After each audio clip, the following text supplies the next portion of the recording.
Hi, I'm Guy Tranian. I'm Allison High. And this is Tech Edge. And today we're going to focus on science, and we're going to talk about apps that fit science for a variety of grade levels. And we're going to have a guest with us. But first, we're going to talk a little bit about a program we talked about last time. And that's going to be Brain Pop. We talked about it with poetry last time, and this time I just want to show you a quick way to find things for your classroom for either experiments or introducing a new topic. Today we're going to go ahead and go to science, so I'm just going to click it at the bottom. And you can see here that there are lots and lots of topics for you to choose from. So if you wanted to show either an introduction to your science unit, you could do that. I went ahead and clicked on space topics, and you can see that it brings up just about everything. Something I like is this science unit. You can go ahead and click that. If you wanted to click on it, if I wanted to click on weather, it'll go ahead and load up. And you can go ahead and click on each of those topics. Remember that there are some free options through Brain Pop, and to fully watch all the movies and to take the quizzes, you do have to have a subscription, but there are a few things in here. So this is a nice little thing that you can use for either introducing your science topic or maybe a quick review.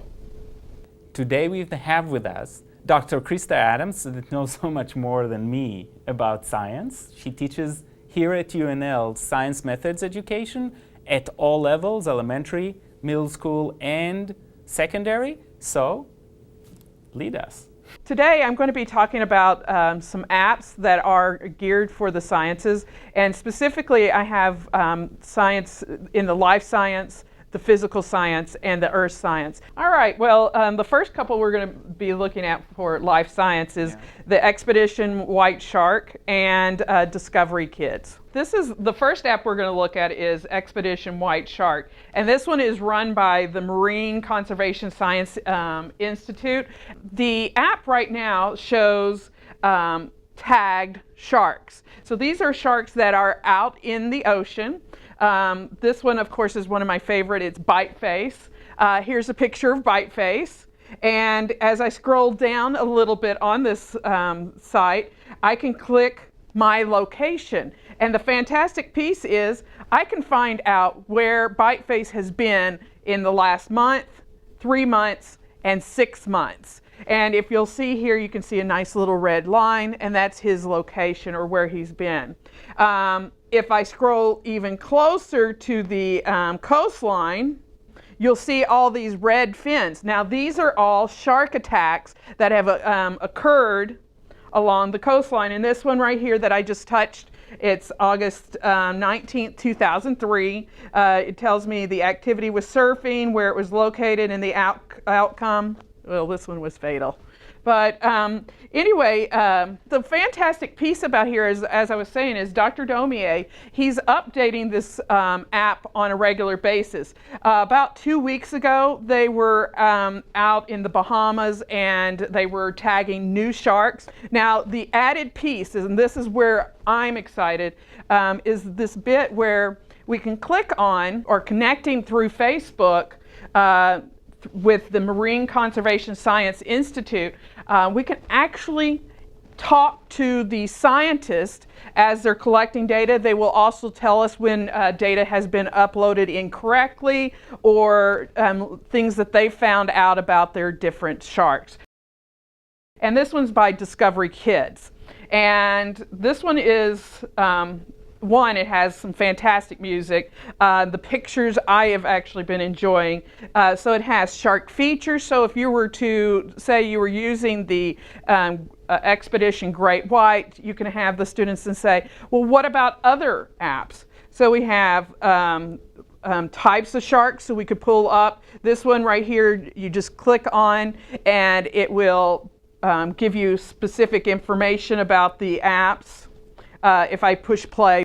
So it shows just a quick app picture of the sharks moving. Fantastic. Of course, with Discovery, we were talking about really fantastic pictures.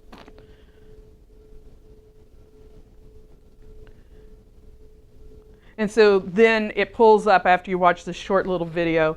I can take the camera and take a picture of the specific shark. And in just a second, it takes just a moment. So it tells me I pulled up a whale shark, or I took a picture of a whale shark, and then I flip it, and it gives me some background information. So this one's really great to build on, like I said, the expedition white shark, just to find out different things. Like this one, speed, size, food. Since it's a whale shark, it's not your typical what we think of as sharks. The next app that we're going to be looking at is for earth science, and this one is more of an interactive encyclopedia, and it's called Era of the Dino. This is great for your older students. Here you can look at the Triassic period, the Jurassic period, the Cretaceous. So that's really my favorite feature when I saw this, is the Earth, because you can see here it is in the Triassic, and look how it moves into the Jurassic and the Cretaceous, and then you can compare it to today's Earth. Yeah, this would be a great one to start looking at the plate tectonics and continental drift and just the changing of the Earth. So then, of course, you can't have a dinosaur app without the dinosaurs. So this one right here, they have them. This is nice. It's in alphabetical order. My niece, her favorite her favorite dinosaur was the Triceratops. So, and he's not there, so we'll just click on Tyrannosaurus Rex. And he's not there because these are carnivores. Oh, look at that! Go to herbivores. Oh, even better. So this is really super fantastic. We have a lot of science being shown here. We have where we can really get into just talking about predators and prey and such like that. So here, again, Tyrannosaurus Rex. And Triceratops. There's Triceratops under herbivores. So now this one, it's kind of neat because you have admit one, so you actually have the ticket to get in. And this one, if you'll notice, I love this. It reacts to the student moving. If you'll notice, I'm making it come over here. Come on over here. I can go around. I can actually click on the plan, so I can go to different places. So I could click. Let's just click on him. Let's see what he does. So he'll bite me.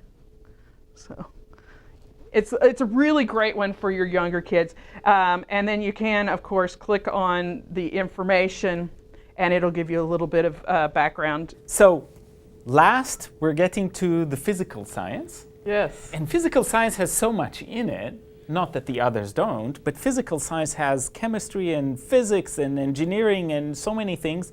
So you said you were going to talk about two apps that are very, very different from each other. Yes.